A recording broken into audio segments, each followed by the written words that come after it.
তাহলে এখনো পর্যন্ত যে আমরা মিউটেবিলিটি, ইমিউটেবিলিটি নিয়ে শিখলাম, এখানে একটা প্রশ্ন আসতেই পারে যে আচ্ছা এই যে ইমিউটেবল জিনিসটা, এটার বিশেষত কি? এটা ইম্পোর্টেন্স কেন এত? ইমিউটেবিলিটি মানে যে যদি কোনো একটা জিনিসকে প্রোগ্রামেটিক্যালি চেঞ্জ না করা যায়, তার মানে সেই জিনিসটা যখন আপনি প্রোগ্রামিংয়ে পাচ্ছেন, তখন আপনি সিওর থাকতে পারছেন যে কেউ ওই জিনিসটাকে ডাইরেক্টলি চেঞ্জ করতে পারবে না। তার মানে একটা কোনো রকমের একটা প্রেডিক্টেবিলিটি থাকছে। প্রেডিক্টেবিলিটি মানে আপনি প্রেডিক্ট করতে পারছেন যে এই পার্টিকুলার ভেরিয়েবলে যে ভ্যালুটা আছে, সেই ভ্যালুটা বা সেই রেফারেন্সটা কখনোই প্রোগ্রামেটিক্যালি কেউ চেঞ্জ করতে পারবে না।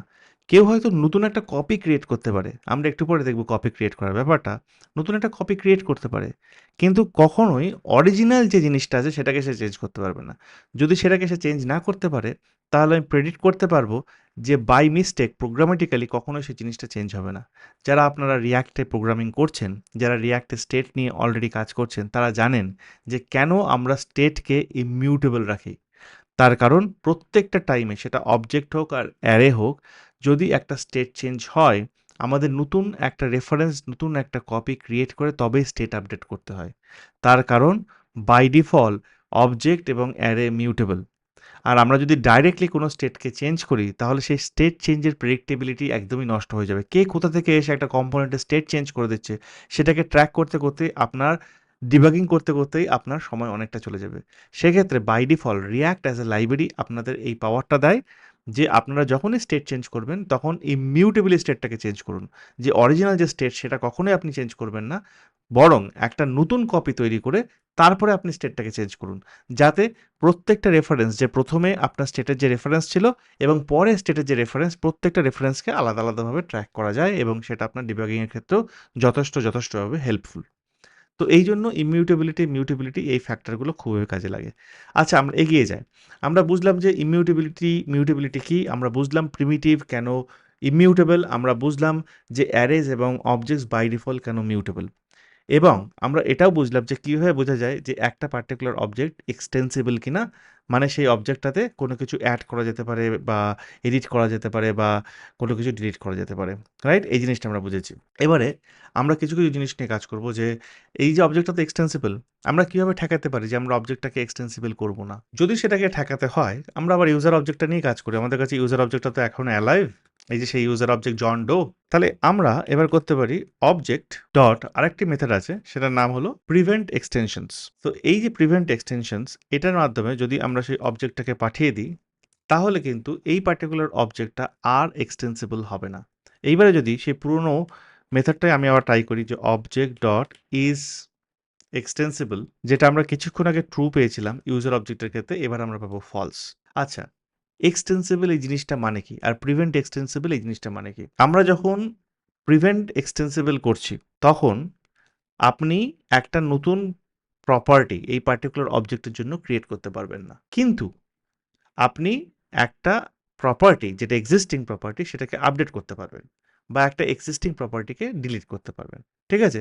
যখন আমার অবজেক্ট এক্সটেন্সিবল, তখন আমি অ্যাড, আপডেট, ডিলিট ৩ টি করতে পারবো। কিন্তু আমার অবজেক্ট যখন এক্সটেন্সিবল না, আমি যখন প্রোগ্রামেটিক্যালি বলেছি যে এটাকে এক্সটেন্সিবল করা যাবে না, তখন আমি এর মধ্যে কোনো নিউ প্রপার্টিকে আর অ্যাড করতে পারবো না। আমি কিন্তু এখান থেকে প্রপার্টিকে এডিট করতে পারি, আমি এখান থেকে প্রপার্টিকে ডিলিট করতে পারি। তাহলে এবারে আমরা চেষ্টা করি যে আমাদের এখানে স্যালারি বলে কোনো প্রপার্টি নেই ইউজার অবজেক্টে। আমরা এবার ইউজারের স্যালারিকে অ্যাড করার চেষ্টা করি। একটা র‍্যান্ডম স্যালারি ফিগার দিয়ে দিই, এটা দিয়ে অ্যাড করার চেষ্টা করি। এবারে আবার ইউজার অবজেক্টটাকে দেখি যে স্যালারি সত্যি অ্যাড হয়েছে কিনা। দেখুন আমরা কিন্তু এখানে স্যালারি দেখতে পাচ্ছি না। কোনো এরর না পেলেও জাভাস্ক্রিপ্ট অলরেডি স্টপ করা শুরু করেছে যে নতুন কোনো প্রপার্টি ইউজার অবজেক্টে সে অ্যাড হতে দেবে না। তার একমাত্র কারণ আমরা প্রোগ্রামেটিক্যালি বলেছি যে এই পার্টিকুলার অবজেক্টটা আর এক্সটেন্সিবল না, সেটা আমরা প্রিভেন্ট এক্সটেনশন এই পার্টিকুলার মেথড দিয়ে অলরেডি বলে দিয়েছি। তার মানে এই পার্টিকুলার ইউজার অবজেক্টে আর আমি নতুন কোনো প্রপার্টিকে আর অ্যাড করতে পারবো না। কিন্তু আমি প্রপার্টিকে ডিলিট করতে পারি। আমি প্রপার্টিকে আবার আপডেট করতে পারি। একটা আপডেট দেখায় যে আমি যদি ইউজার তার ফোন একটা নতুন ভ্যালু আমরা দিই। প্রথমে এখন ভ্যালুটা আপাতত আছে 1 2 3 4 5 6 7 8 9 0। আমরা জাস্ট এটাকে উল্টো করে দিয়েছি 0 9 8 7 6 5 4 3 2 1। এটাকে অ্যাজ এ স্ট্রিং ভ্যালু আমি নিয়ে নিই। ওকে? এইবারে যদি আমরা ইউজারকে আবার প্রিন্ট করি, আমরা কিন্তু ফোন ভ্যালুটাকে আপডেটেড ভ্যালু পাচ্ছি। সিমিলারলি আবার আমরা ডিলিট যে কিওয়ার্ড আছে, ডিলিট কিওয়ার্ড দিয়ে কোনো একটা প্রপার্টিকে ডিলিটও করে দিতে পারবো। তো আশা করি বোঝা গেল যে প্রিভেন্ট এক্সটেনশন এই জিনিসটা কি করে। তাহলে এটা কি আমাকে এই পার্টিকুলার ইউজার অবজেক্টকে ইমিউটেবল বানাতে সাহায্য করছে? খানিকটা, কিন্তু পুরোটা নয়। তার কারণ হচ্ছে এ হয়তো আমাকে স্টপ করছে যে একটা পার্টিকুলার অবজেক্টে একটা নতুন প্রপার্টি অ্যাড করা থেকে আমাকে স্টপ করছে। কিন্তু সেটাকে এডিট করা, তার প্রপার্টিকে এডিট করা, তার প্রপার্টিকে ডিলিট করা, এইগুলোর বিষয়ে কিন্তু আমাকে স্টপ করছে না। যদি আমরা কোনো একটা অবজেক্টকে ইমিউটেবল বলি যে তাকে চেঞ্জ করা যাবে না, তাহলে সেখানে অ্যাড, ডিলিট, আপডেট কোনোটাই হওয়া চলবে না। আমরা অলরেডি শিখেছি যে অবজেক্টকে কিভাবে এক্সটেন্ড করতে পারি। বাই ডিফল্ট অবজেক্ট তো মিউটেবল, অবজেক্টের মধ্যে আমি প্রপার্টিজ অ্যাড করতে পারি, এডিট করতে পারি, ডিলিট করতে পারি। এটা ছাড়াও কিন্তু অবজেক্টকে আরও অন্য কিছুভাবেও এক্সটেন্ড করা যেতে পারে এবং সেটাকে পরিবর্তন করা যেতে পারে। তাহলে সেইগুলো কী কী ধরনের জিনিস হতে পারে? আমরা আবারও সেই ইউজার অবজেক্টটাকে নিয়ে শুরু করি। এই হলো আমাদের সেই পুরনো ইউজার অবজেক্ট। এবার এইখানে আমি যে একটা প্রপার্টি অ্যাড করলাম, আমি প্রপার্টি কীভাবে অ্যাড করেছিলাম যে ইউজার, এখানে এইভাবে স্পাউস করে আমি এখানে এরমভাবে অ্যাড করেছিলাম জেন বলে একটা প্রপার্টি, মনে আছে? তারপরে যখন ইউজারটাকে আমি দেখেছিলাম তখন তার মধ্যে কিন্তু আমি জেনকে খুঁজে পেয়েছিলাম এই যে এইখানে। এবারে প্রপার্টিকে এইভাবে অ্যাড না করে অন্যান্যভাবেও কিন্তু আমরা অবজেক্টের প্রপার্টিকে ডিফাইন করতে পারি। যেমন আমরা করতে পারি এই মেথডটা দিয়ে যে অবজেক্ট ডট ডিফাইন প্রপার্টি বলে একটা মেথড আছে অবজেক্টের মধ্যে। এইখানে আমরা প্রথমে পাঠাতে পারি হচ্ছে কোন অবজেক্টের আমরা প্রপার্টি ডিফাইন করব, তারপরে আমরা নতুন একটা প্রপার্টি এর মধ্যে যেটা অ্যাড করব সেটাকে লিখতে পারি, সেটার নাম ধরি, সেই প্রপার্টির নাম হলো ইজ মেইনটেইনার, ইউজারকে একজন মেইনটেনার, ঠিক আছে? এবার এখানে আমি অ্যাডভান্টেজ হলো কিছু কিছু কনফিগারেশন প্যারামিটার পাস করতে পারি। সেই কনফিগারেশন প্যারামিটারগুলো বিভিন্ন রকমের মিনিং আছে। আমি পাস করতে পারি ভ্যালু, একটা কনফিগারেশন প্যারামিটার, আমি প্রত্যেকটার মানে আপনাদের বলবো কিছুক্ষণের মধ্যেই। তারপর আমি পাস করতে পারি রাইটেবল, আমি পাস করতে পারি এনিউমারেবল, আর লাস্ট হচ্ছে কনফিগারেবল। এবারে যখন আপনি প্রত্যেকটি অপশনের ডেফিনেশন জানবেন তখন দেখবেন যে এই অপশানগুলো কিন্তু আবার যে প্রপার্টিটা আমি অ্যাড করছি সেই প্রপার্টিটা মিউটেবল হবে কি না এবং ইনটার্ন এই অবজেক্টটাকে মিউটেবল করবে কি না সেগুলো ডিসাইড করতে পারবে। যেমন এখানে আমি যে এই যে বলছি রাইটেবল, তো রাইটেবল যখন আমরা ট্রু করব তার মানে হচ্ছে এই প্রপার্টির ভ্যালুটা পরবর্তী ক্ষেত্রে কেউ চেঞ্জ করতে পারবে। ভ্যালু, কোন ভ্যালু দিয়ে এটা ইনিশিয়ালাইজ করা হবে, তাই আমি বলছি যে অবজেক্টের মধ্যে যখন ইজ মেইনটেনার অ্যাড হবে একটা নতুন প্রপার্টি হিসাবে তার ভ্যালু হবে ফলস। রাইটেবল ট্রু মানে পরবর্তী ক্ষেত্রে ইজ মেইনটেনারকে কেউ চেঞ্জ করতে পারবে, তার মানে এটা একটা মিউটেবল প্রপার্টি আমি ইউজ করছি। ইনিউমারেবল মানে হচ্ছে অবজেক্টের মধ্যে যে প্রপার্টিসগুলো আছে, যেমন এই অবজেক্টের মধ্যে অলরেডি এতগুলো প্রপার্টিস আছে, আমি কিন্তু এই অবজেক্টের প্রত্যেকটা প্রপার্টির উপরে ইটারেট করতে পারি, করে প্রত্যেকটা কিকে বাইরে আনতে পারি। এবার সেই প্রত্যেকটা কিকে বাইরে এনে এই অবজেক্টের মধ্যে ডাইনামিক্যালি প্রত্যেকটা সেই প্রত্যেকটা কিয়ের ভ্যালুগুলোকে আমি তুলে আনতে পারি। এই যে ইটারেট করে আমি কি তুলে আনতে পারি, কিয়ের পরিপ্রেক্ষিতে আবার ভ্যালু তুলে আনতে পারি, এই ব্যাপারটাকে বলা হয় হচ্ছে ইনিউমারেশন। তার মানে একটা অবজেক্ট যখন ইনিউমারেবল হয় তখন সেই অবজেক্টের মধ্যে দিয়ে গিয়ে আমি তার প্রত্যেকটা কিতে গিয়ে সেই কিয়ের ভিত্তিতে ভ্যালুকে তুলে আনতে পারি, আমি ওটাকে ইটারেট করতে পারি। তো এক্ষেত্রে আমি বলছি যে হ্যাঁ, এই যে প্রপার্টিটা যখন আমি অবজেক্টকে ইটারেট করব তখন এই প্রপার্টিটাও ইনিউমারেবল হবে, তার মানে এই প্রপার্টিটার ভিত্তিতেও আমি এর ভ্যালুকে ইটারেশনের মাধ্যমে তৈরি করে তুলে আনতে পারবো, এটা আমি বলার চেষ্টা করছি। আর লাস্ট হচ্ছে কনফিগারেবল, তার মানে যদি আমি এই পার্টিকুলার প্রপার্টির কনফিগারেশন কোনোভাবে ভবিষ্যতে চেঞ্জ করতে চাই আমি সেটাও করতে পারবো। তাহলে ভ্যালু হচ্ছে যেটা ইনিশিয়াল ভ্যালু আমি দিচ্ছি, রাইটেবল মানে সেই ভ্যালুটাকে আমি চেঞ্জ করতে পারবো, এনিউমারেবল মানে ইটারেট করে এই পার্টিকুলার কি এর ভ্যালুকে আমি তুলে আনতে পারবো, কনফিগারেবল মানে আমি পরবর্তী ক্ষেত্রেও এই পার্টিকুলার কিকে, এই অবজেক্টের এই কিকে কনফিগার করতে পারবো। এবার যদি আমি ক্রিয়েট করি তারপরে অবজেক্টটাতে যাই, আমি দেখছি এখানে ইজ মেইনটেনার ফলস হিসাবে কিন্তু ক্রিয়েট হয়ে গিয়েছে, তার মানে যে ইনিশিয়াল ভ্যালু এটা দিয়ে ক্রিয়েট হয়ে গেছে। তাহলে এটা দিয়ে বোঝা গেল যে আমি যখন ইজ ডিফাইন প্রপার্টি দিয়ে একটা প্রপার্টিকে ডিফাইন করছি অবজেক্টের মধ্যে, সেক্ষেত্রেও আমি এটা বলতে পারি যে আমি অবজেক্টটাকে মিউটেবল বানাচ্ছি না ইমিউটেবল বানাচ্ছি না পার্শিয়ালি মিউটেবল বানাচ্ছি, কারণ ডিপেন্ডিং অন এই যে ভ্যালুগুলো আমি টুইক করছি এই ভ্যালুগুলোর উপরে ভিত্তি করে এই পার্টিকুলার প্রপার্টিটা বিহেভ করবে মিউটেবল কিংবা ইমিউটেবল হয়ে, ওটাকে চেঞ্জ করা যাবে কিংবা চেঞ্জ করা যাবে না।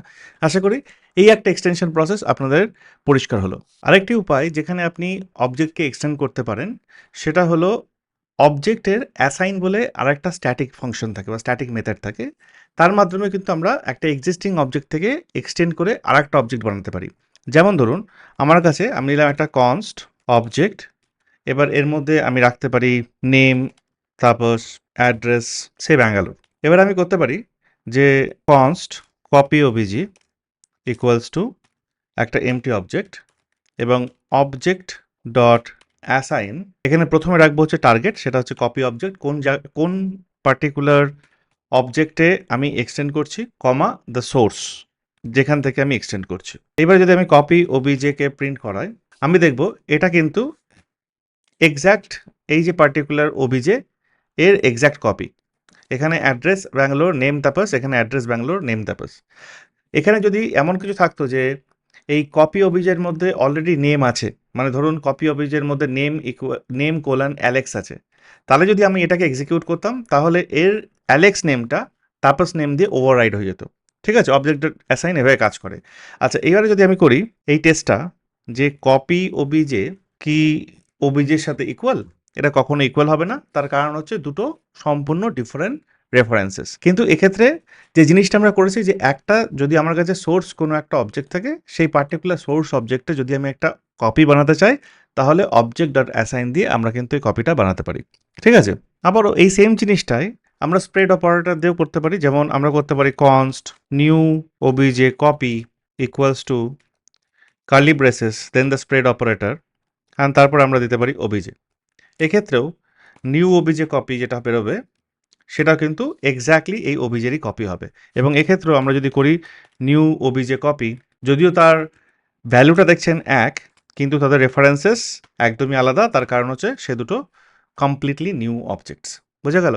তাহলে যদি কোনো একটা অবজেক্টকে আমরা এখনো ক্লাস নিয়ে কিছু করছি না, আমাদের ES6-এ ক্লাস ইন্ট্রোডিউস হয়েছে, ক্লাস থেকেও অবজেক্ট অ্যান্ড ইনস্ট্যান্স ক্রিয়েট করা যায়। সেখানেও কিন্তু ডিফারেন্টলি আমরা ক্লাসকে এক্সটেন্ড করতে পারি, সেগুলো আমরা ফিউচার ভিডিওতে দেখব।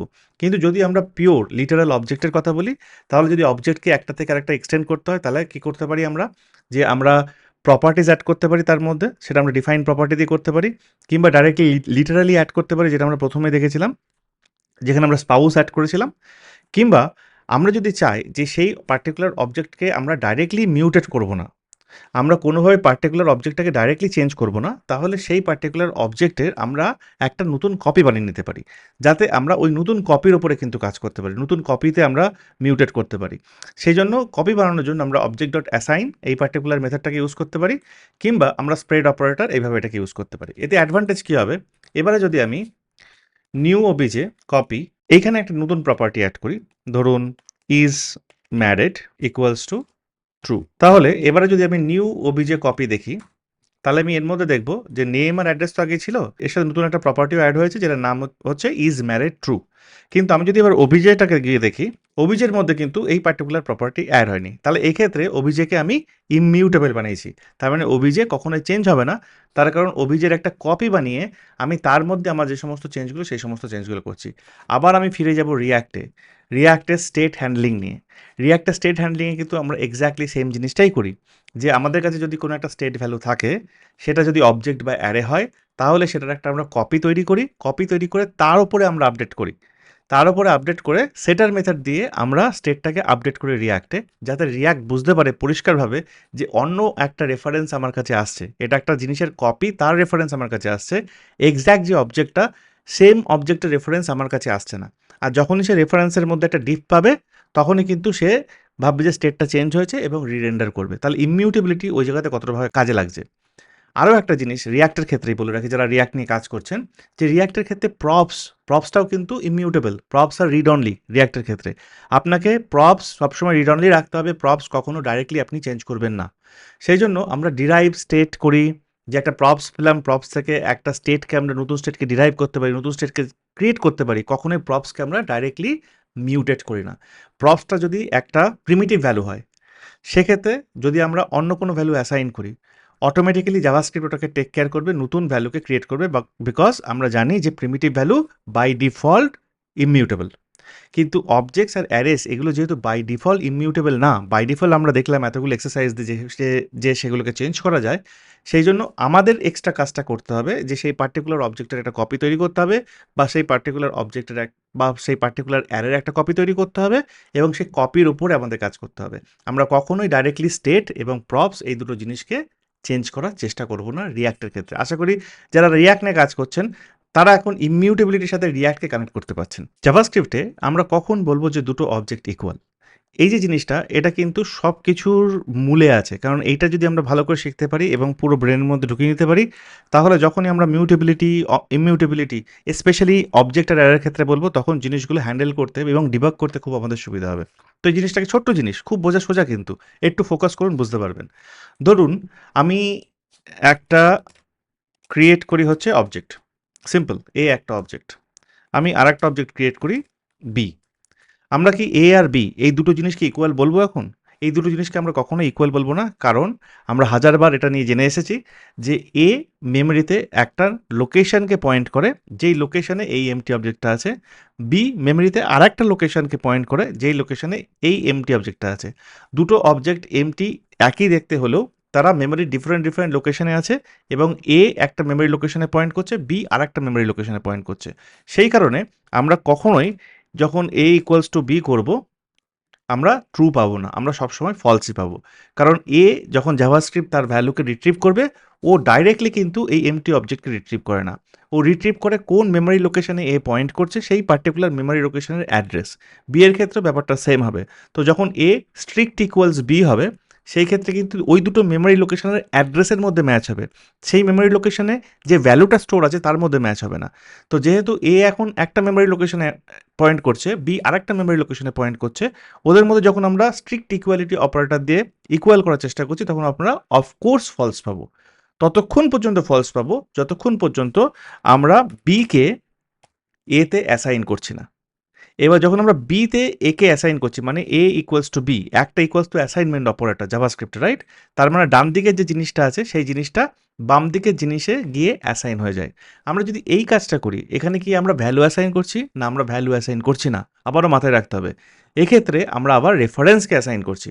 আমি বলছি এবার বি যেই পার্টিকুলার মেমোরি লোকেশনে, যে পার্টিকুলার অ্যাড্রেসে পয়েন্ট করছিল, এ ইকুয়ালস টু বি হওয়ার জন্য এবার থেকে এ ওই পার্টিকুলার মেমোরি লোকেশনে গিয়ে পয়েন্ট করবে।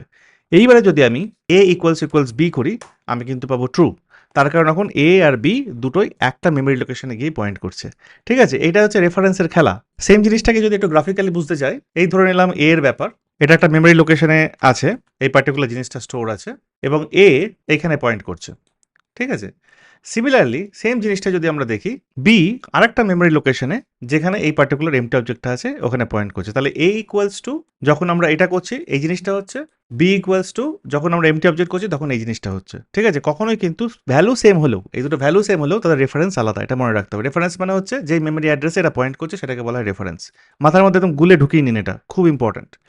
এইবারে পরবর্তী ক্ষেত্রে যখন আমি এ ইকুয়ালস টু বি করছি, তার মানে আমি বিকে এতে অ্যাসাইন করছি, মানে কিন্তু আমি বি এর ভ্যালুকে এতে অ্যাসাইন করছি না, আমি বি এর রেফারেন্সকে এতে অ্যাসাইন করছি। যখনই আমি এটা করছি তার মানে কি হলো, তার মানে এই যে বি এর যে অ্যারোটা ছিল, এ ঘুরে গিয়ে তখন এইখানে পয়েন্ট করা শুরু করলো, এই জিনিসটা হয়ে গেল। এইবারে আমি যদি একে চেঞ্জ করি, এই জিনিসটাকে চেঞ্জ করি, অবভিয়াসলি বি আর এ দুটো সেম ভ্যালু পাবে।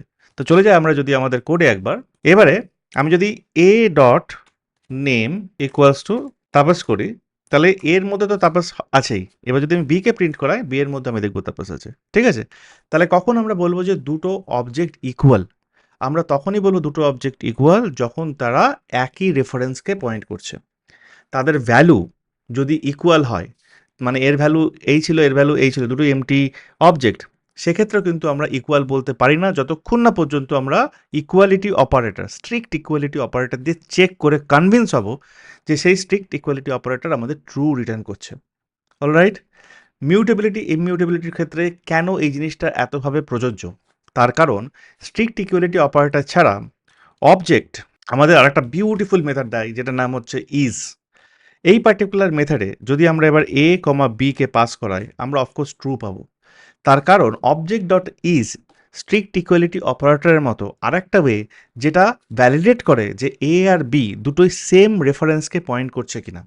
রিয়াক্টে ইন্টারনালি যখন রিয়াক্ট স্টেট চেঞ্জ দেখে যে প্রিভিয়াসলি স্টেটের মধ্যে টুডুর এই অ্যারেটা ছিল, এখন টুডুর একটা এলিমেন্ট ডিলিট হয়ে গেছে বা একটা এলিমেন্ট অ্যাড হয়েছে, তার মানে একটা নিউ অ্যারে পেয়েছি।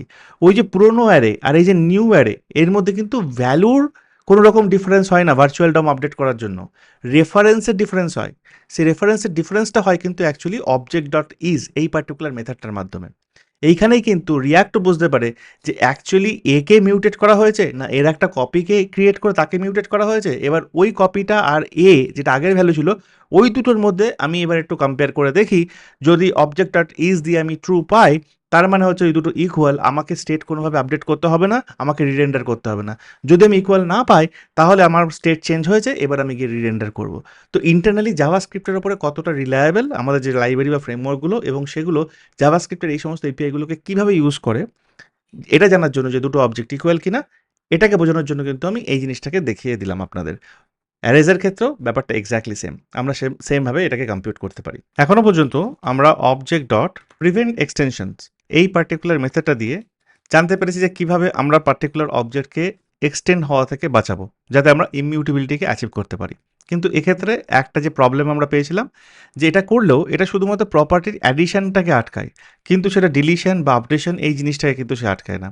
যদি আমাদের এর থেকে একটু ওয়ান স্টেপ আগে যেতে হয় যে আমি অ্যাডিশন ডিলিশনকে আটকাবই, তাহলে সেক্ষেত্রে আরেকটা মেথড আছে যেটার নাম হলো অবজেক্ট ডট সিল।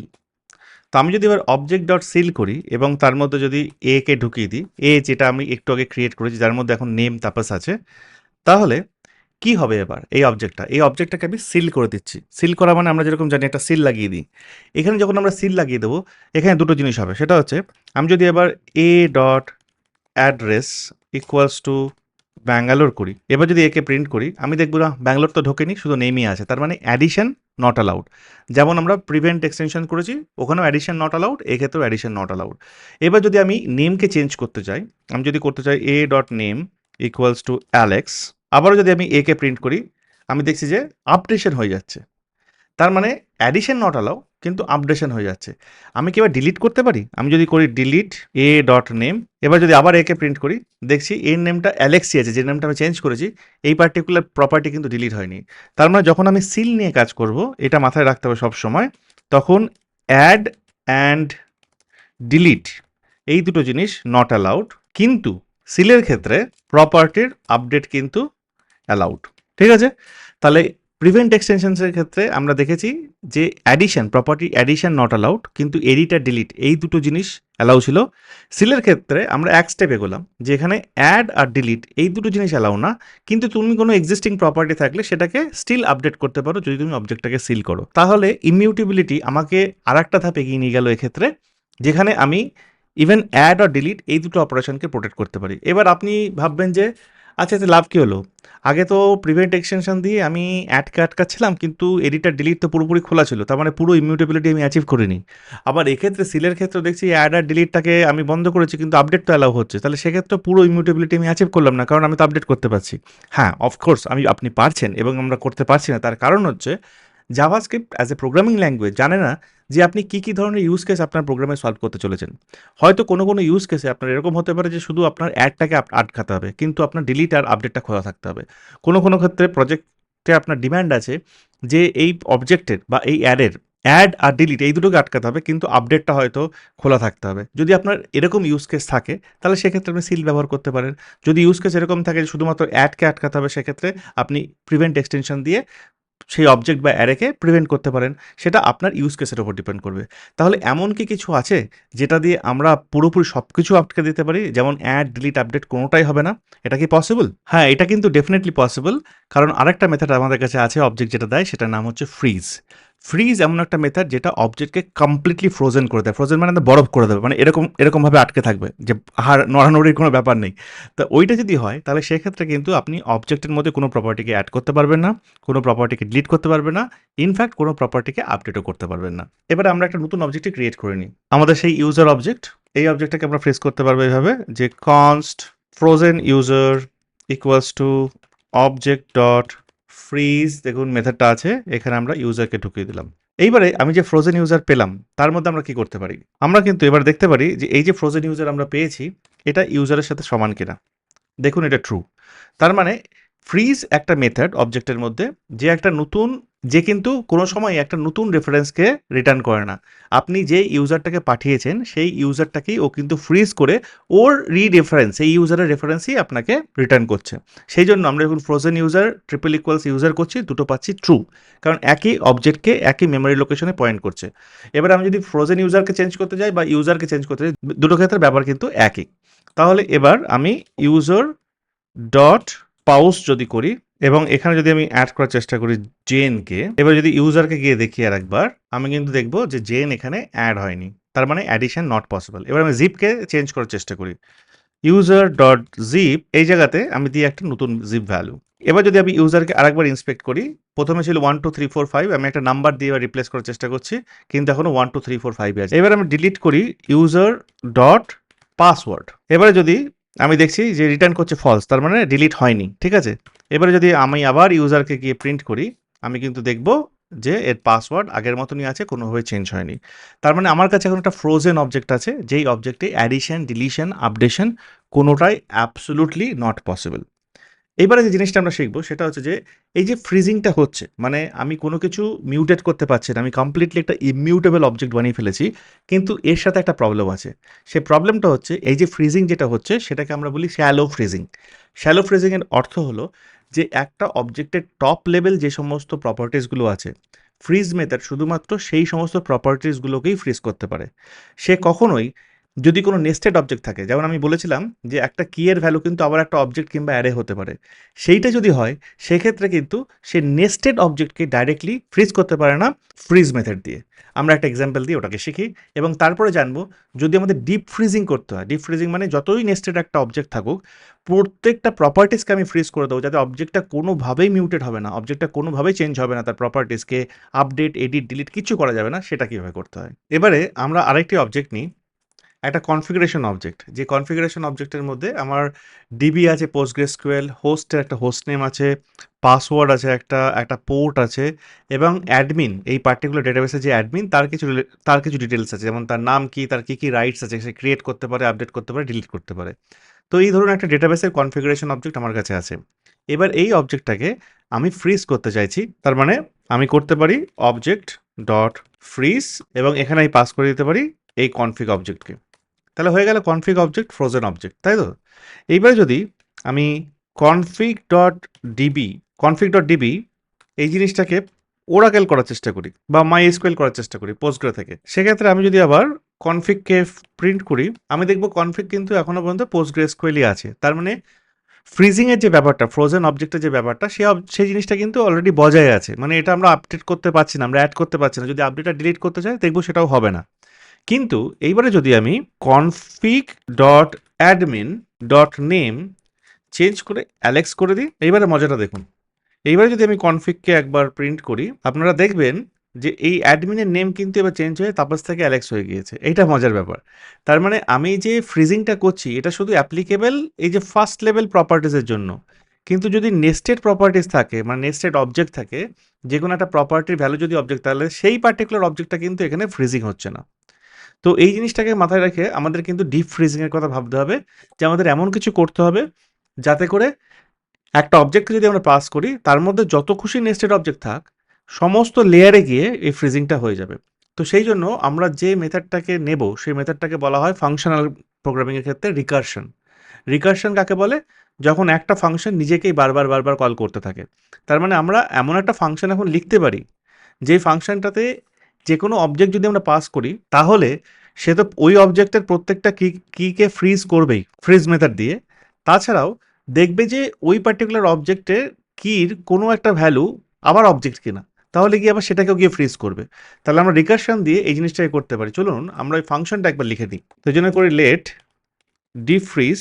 এখানে আমরা প্যারামিটার হিসাবে যে কোনো একটা অবজেক্ট নেব, একটা অ্যারো ফাংশনে লিখছি, আপনার নর্মাল ফাংশন এখান থেকে লিখতে পারেন, কোনো প্রবলেম নেই। এবার এখানে আমরা রিকারশন করব, ঠিক আছে। রিকারশনটা আমরা এইভাবে করব যে আমরা প্রথমে দেখব যে অবজেক্ট ডট কিস, এই মেথডটা যদি আমরা একটা অবজেক্ট এর মধ্যে পাস করিয়ে দিই, তাহলে এই সমস্ত অবজেক্টের যে প্রপার্টিগুলো আছে সেগুলো সব আমাদের কাছে দিতে হবে। যেমন কনফিগারেশন অবজেক্টে আমার কাছে DB, host, password, admin, port ছিল। এটা একটা অ্যারে রিটার্ন করবে যার মধ্যে আমি সবগুলো পাবো। তাহলে অ্যারের মধ্যে আমার কাছে থাকবে হচ্ছে DB, host, password, port, admin, এই সমস্ত কিসগুলো। এবার যেহেতু এটা আমাকে একটা অ্যারে রিটার্ন করবে, তাহলে আমি এর উপরে ইটারেট করতে পারি ফর ইচ দিয়ে। এবার ফর ইচ একটা কলব্যাক ফাংশন নেয়, সেই কলব্যাক ফাংশনটা মধ্যে প্রত্যেকটা কি যার মধ্যে আমি ইটারেট করছি সেগুলো আমি পাবো, এবং এইখানে আমি আমার লজিক লিখতে পারি যে ওই কিগুলো দিয়ে আমি কি করব।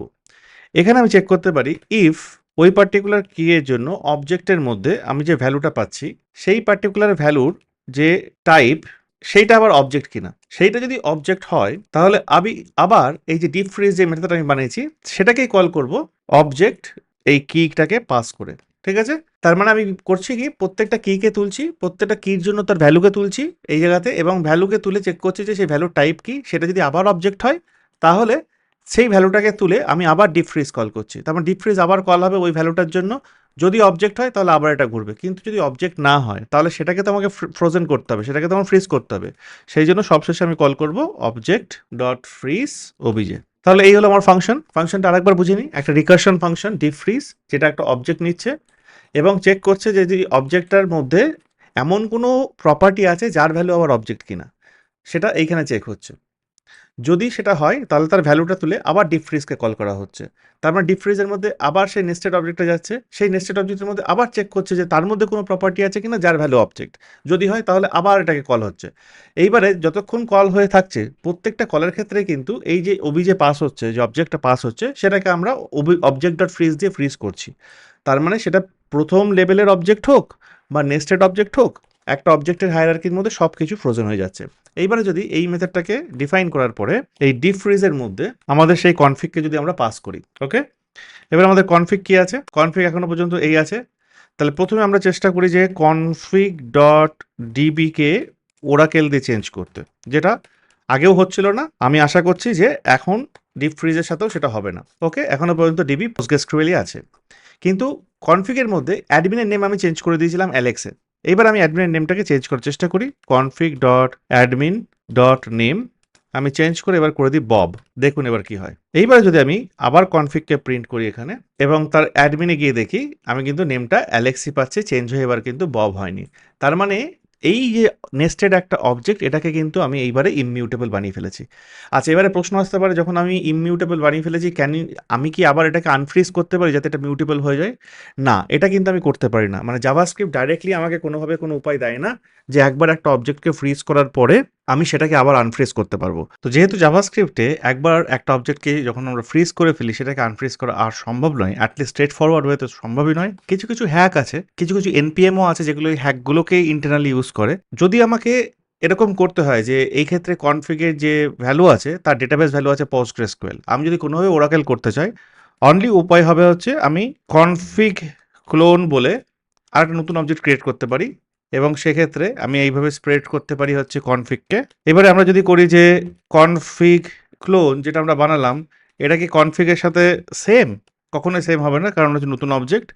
এইবার কনফিগ ক্লোনে এসে আমরা কিন্তু ডিবিটাকে করে দিতে পারি যে একটা নতুন জিনিস ওরাকেল। এবার কনফিগ ক্লোনের যদি ভ্যালু আমরা এখানে দেখি তাহলে দেখবো যে এখানে ডিবি হয়ে গেছে ওরাকেল। কিন্তু এক্ষেত্রেও আমরা কিন্তু কনফিগ অবজেক্টকে চেঞ্জ করিনি, আমরা কনফিগের একটা ক্লোন বানিয়ে বা কপি বানিয়ে সেটাকে চেঞ্জ করেছি।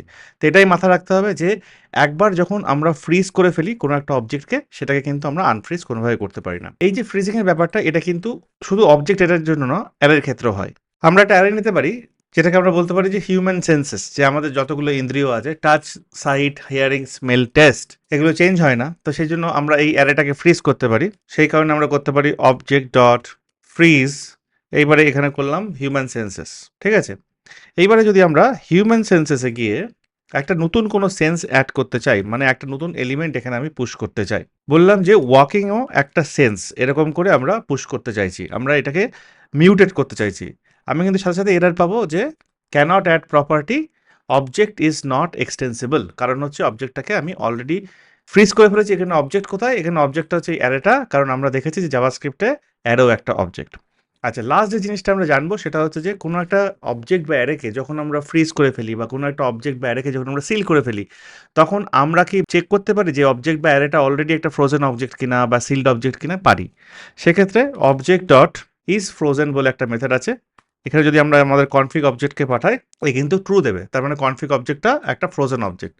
সিমিলারলি ক্লোন কনফিগ যেটা বানিয়েছিলাম সেটাতে যদি আমাদের বলবে এটা ফ্রোজেন না, তার কারণ ওটা জাস্ট কপি ছিল। কপি হওয়ার টাইমে কিন্তু একটা ফ্রোজেন অবজেক্ট থেকে যখন আমরা কপি করি, যে নতুন কপিটা তৈরি হয় সেটা কিন্তু ফ্রোজেন হয় না। সেই জন্য ইজ ফ্রোজেন এখানে false. Similarly object dot is sealed এরকম একটা মেথড আছে। এখানে যদি কোনো একটা অবজেক্ট আমরা পাঠাই তাহলে কিন্তু বলবে যে সেই পার্টিকুলার অবজেক্টটা সিল্ড কি সিল্ড না। তো এই গেল হচ্ছে টোটাল অবজেক্ট ফ্রোজেন সিল এই সমস্ত ব্যাপার। এবারে লাস্ট একটা জিনিস আপনাদের সবার জন্য দিয়ে যাবো, যেটা ইন্টারভিউতে খুব ধরে, যে এই যে প্রিভেন্ট এক্সটেনশন, তারপরে ফ্রিজ আর সিল, এই যে মেথডগুলো, এগুলোর মধ্যে কী ডিফারেন্স, আমরা এই ডিফারেন্সগুলো নিয়ে অলরেডি আলোচনা করেছি। যে প্রিভেন্ট এক্সটেনশনের ক্ষেত্রে শুধুমাত্র যে অ্যাড প্রপার্টি, যে অ্যাড ওটাকে শুধু প্রিভেন্ট করা হয়, এডিট আর ডিলিট হতে পারে। সিলের ক্ষেত্রে শুধু অ্যাড আর ডিলিট এটাকে প্রিভেন্ট করা হয়, এডিট তো হয়ে থাকে। ফ্রোজেনের ক্ষেত্রে পুরো জিনিসটাই হয় না, কোনো জিনিসটাই হয় না, পুরোপুরি ওটা ইমিউটেবিলিটির দিকে যায়। তো এই একটা চার্ট যদি আপনি চান আপনার কাছে রেখে দিতে পারেন সবসময়। এই চার্টটা বলে এরকম যে ফ্রিজের ক্ষেত্রে ক্রিয়েট, আপডেট, ডিলিট এই তিনটেই হবে না, শুধুমাত্র আপনি প্রপার্টিকে রিড করতে পারবেন, পুরোপুরি ইমিউটেবল। ইমিউটেবল মানে এটা মিউটেবল না, তার মানে এটাকে চেঞ্জ করা যাবে না। সিলের ক্ষেত্রে ক্রিয়েট আর ডিলিট এই দুটো জিনিস হবে না, কিন্তু রিড আর আপডেট আপনি করতে পারবেন। প্রিভেন্ট এক্সটেনশনের ক্ষেত্রে ক্রিয়েট হবে না, কিন্তু রিড, আপডেট, ডিলিট এই তিনটে জিনিসই আপনি করতে পারবেন। এটাকে আপনি রেখে দেবেন আপনার সাথে, যাতে কোনো সময় যদি কোনো কনফিউশন থাকে যে তিনটে মেথডের মধ্যে কোনটা অবজেক্ট ইমিউটেবিলিটির ক্ষেত্রে একদম পারফেক্ট, অ্যাডে ইমিউটেবিলিটির ক্ষেত্রে একদম পারফেক্ট, তাহলে এই যে চার্টটা এটা আপনাকে হেল্প করবে। এবারে একটা রিক্যাপ হয়ে যাক জাভাস্ক্রিপ্ট ইমিউটেবিলিটির 10টা ইন্টারভিউ কোশ্চেন্স নিয়ে, যেগুলো শুরুতে আমরা দেখেছিলাম। What is ইমিউটেবিলিটি? ইমিউটেবিলিটির অর্থ হলো যে জিনিসটাকে চেঞ্জ করা যায় না বা যে জিনিসটাকে কোনোভাবে পরিবর্তন করা যায় না, যেটা মিউটেবল না, সেটা হচ্ছে ইমিউটেবিলিটি। ভেরিয়েবলস কি ইমিউটেবল? আমরা জানি যে ভেরিয়েবলস মানে যেগুলো হচ্ছে প্রিমিটিভ সেগুলো শুধুমাত্র ইমিউটেবল, সেটা স্ট্রিং হোক বা নাম্বার হোক। তার কারণ প্রত্যেক টাইমে যখন আমরা নতুন কোনো ভ্যালুকে অ্যাসাইন করি, সেটা যদি প্রিমিটিভ ভ্যালু হয় তাহলে জাভাস্ক্রিপ্ট অটোমেটিক্যালি একটা নিউ ভ্যালু ক্রিয়েট করে, পুরোনো ভ্যালুটাকে সে কখনোই রিপ্লেস করে না। এই জন্য পুরোনো ভ্যালুটা ইমিউটেবল থাকে, নতুন ভ্যালু সবসময় ক্রিয়েট হয়। সেই জন্য জাভাস্ক্রিপ্টের সমস্ত প্রিমিটিভ যেগুলো আছে সেগুলো সবই ইমিউটেবল বাই ডিফল্ট। অবজেক্ট আর অ্যারে কি ইমিউটেবল? না, অবজেক্ট আর অ্যারে দুটোই mutable by default. By default আপনি অবজেক্ট আর অ্যারে দুটো জায়গাতেই কিন্তু এডিট, অ্যাড, ডিলিট এই জিনিসগুলো করতে পারেন। যদি আপনাকে ইমিউটেবল অবজেক্ট বানাতে হয় তাহলে তার জন্য কিছু মেথড আছে, অ্যাডের জন্য কিছু মেথড আছে। অবজেক্টকে কীভাবে আমরা এক্সটেন্ড করতে পারি আমরা শিখেছি যে অবজেক্ট এক্সটেনশনের বিভিন্ন রকম উপায় আছে। একটা তো ডাইরেক্টলি আমরা প্রপার্টি অ্যাড করতে পারি, কিংবা আমরা ডিফাইন প্রপার্টি মেথড ইউজ করতে পারি, তার মধ্যে দিয়ে বিভিন্ন রকমের কনফিগারেশন প্যারামিটার পাস করতে পারি, বা আমরা অবজেক্টকে ক্লোন করতে পারি, বা অবজেক্ট ডট অ্যাসাইন ইউজ করতে পারি। আমরা কিভাবে স্টপ করব অবজেক্ট এক্সটেনশন? আমরা প্রিভেন্ট এক্সটেনশন মেথড অ্যাড করতে পারি। আমরা প্রিভেন্ট এক্সটেনশন মেথডকে ইউজ করতে পারি, সেটা কোনোভাবে একটা এক্সটেনশনকে স্টপ করে যেখানে আমরা নতুন কোনো প্রপার্টিকে অ্যাড করতে পারবো না, কিন্তু প্রপার্টি ডিলিট এবং এডিট করা যেতে পারে। দুটো অবজেক্ট কিভাবে ইকুয়াল হয়? দুটো অবজেক্ট তখন ইকুয়াল হবে যখন দুটো অবজেক্ট একই মেমরি লোকেশনে পয়েন্ট করবে, তাছাড়া কিন্তু দুটো অবজেক্ট সবসময় আনইকুয়াল। ফ্রিজিং কি? ফ্রিজিং হলো একটি উপায় যার মাধ্যমে আমরা যে কোনো একটা অবজেক্টকে কমপ্লিটলি ইমিউটেবল বানাতে পারি, যেটাকে চেঞ্জই করা যাবে না কোনো একটা প্রপার্টি অ্যাড করে, এডিট করে, ডিলিট করে। কিভাবে আমরা চেক করবো যে কোনো একটা অবজেক্ট ফ্রোজেন কিনা? ইজ ফ্রোজেন বলে যে মেথডটা আছে সেটা দিয়ে আমরা ইজিলি চেক করতে পারি। ফ্রিজ ভার্সেস সিল কোনটা কখন ইউজ করবো? ফ্রোজেন যখন ইউজ করবো তখন হচ্ছে অবজেক্টটা পুরোপুরি ইমিউটেবল, ওর কিছুই চেঞ্জ করা যাবে না। সিলের ক্ষেত্রে ওটা একটু রিল্যাক্সলি ইনমিউটেবল, ওখানে কিন্তু অ্যাড আর ডিলিট এই জিনিসটা না হলেও আপডেটটা কিন্তু হবে অবজেক্ট প্রপার্টিস, এটাকে মাথায় রাখতে হবে। ডিপ ফ্রিজিং জিনিসটা কি? বাই ডিফল্ট অবজেক্টের যে ফ্রিজিং সেটা হচ্ছে স্যালো ফ্রিজিং। তার মানে হচ্ছে টপ লেভেল প্রপার্টিগুলো অবজেক্টের, সেগুলোকে শুধুমাত্র ফ্রিজ করা হয় যাতে ওইগুলো অ্যাড, আপডেট, ডিলিট না হয়। কিন্তু কোনো একটা যদি নেস্টেড অবজেক্ট থাকে, যার মানে কোনো একটা প্রপার্টির ভ্যালু যদি আর একটা অবজেক্ট হয়, সেক্ষেত্রে কিন্তু ফ্রিজ মেথড সেটাকে ফ্রিজ করে না, নেস্টেড অবজেক্টটাকে। সেই জন্য আপনাকে ফাংশনের রিকারশন মেথডোলজিকে কাজে লাগিয়ে একটা ডিপ ফ্রিজিং ফাংশন লিখতে হবে, যেটা দিয়ে আপনি পুরোপুরি অবজেক্টটাকে ফ্রিজ করতে পারেন। তাহলে কেমন লাগলো আজকের ভিডিও? আশা করি জাভাস্ক্রিপ্টের ইমিউটেবিলিটি বিষয়টি আপনি পুরোপুরি বুঝতে পারলেন, এবং তার সাথেও ইন্টারভিউ রিলেটেড কোশ্চেন সেগুলো নিয়েও আমরা বিস্তারিত আলোচনা করেছি এবং অনেক কোড দেখেছি। যে সমস্ত কোড এই ভিডিওতে দেখানো হয়েছে সেগুলো সমস্তই আছে গিটহাবে, এবং তার লিঙ্কটা এই ভিডিও ডিসক্রিপশনে আপনি পেয়ে যাবেন, তো আপনি গিয়ে প্র্যাকটিস করতে পারেন। আর আমি শুরুতে যে টাস্কটা আপনাদের দিয়েছিলাম যে আপনি নোট নেবেন এবং লাস্টে মিলিয়ে দেখবেন যে আপনার নোট নেওয়াটা এক্স্যাক্টলি ঠিক হয়েছে কিনা, আশা করি সেই টাস্কটা আপনি করেছেন। এবং যদি চান তাহলে এই টাস্কটার মতো আপনি আপনার নোটসের একটা স্ক্রিনশট বা ফটো সোশ্যাল মিডিয়ায় শেয়ার করতে পারেন, এবং যদি করেন সেক্ষেত্রে আমাকে ট্যাগ করুন, তারপর স্ক্রিপ্টকে ট্যাগ করুন। আমি সেখান থেকে 2 বা 3টে পোস্টকে, যেগুলো খুব ভালো নোটস নেওয়া হয়েছে, সেগুলোকে ডেফিনেটলি শাউট আউট দেবো আমাদের টাবাস্ক্রিপ্ট বাংলার ইউটিউবের কমিউনিটি সেকশনে, আমাদের ডিসকর্ডে, এবং তার পাশাপাশি আমাদের যেখানে যেখানে অ্যাকাউন্ট আছে, যেমন ফেসবুকে বা টুইটারে। তো চলুন আবার দেখা হবে আরেকটি ভিডিও নিয়ে, যেখানে হয় কোনো জিনিসের ডেপথ কিংবা কোনো একটা প্রজেক্ট নিয়ে আমরা শুরু করব। যদি ভিডিওটি ভালো লেগে থাকে অবশ্যই ভিডিওটিকে লাইক করবেন, প্লিজ কমেন্ট করবেন এবং শেয়ার করবেন। আর যথারীতি সাবস্ক্রাইব করার চেষ্টা করবেন। তার কারণ হচ্ছে, যদি আপনি সাবস্ক্রাইব করেন, আপনি নতুন, নতুন ভিডিওর, নতুন, নতুন কনটেন্টের নোটিফিকেশন পাবেন আমার কাছ থেকে। আর তাছাড়াও আমার খুব ভালো লাগবে যে আপনি আমার মোটিভেশনকে হাই করার জন্য এট লিস্ট কিছু করছেন। ভালো থাকবেন, শিখতে থাকবেন, সাথে থাকবেন। Thank you.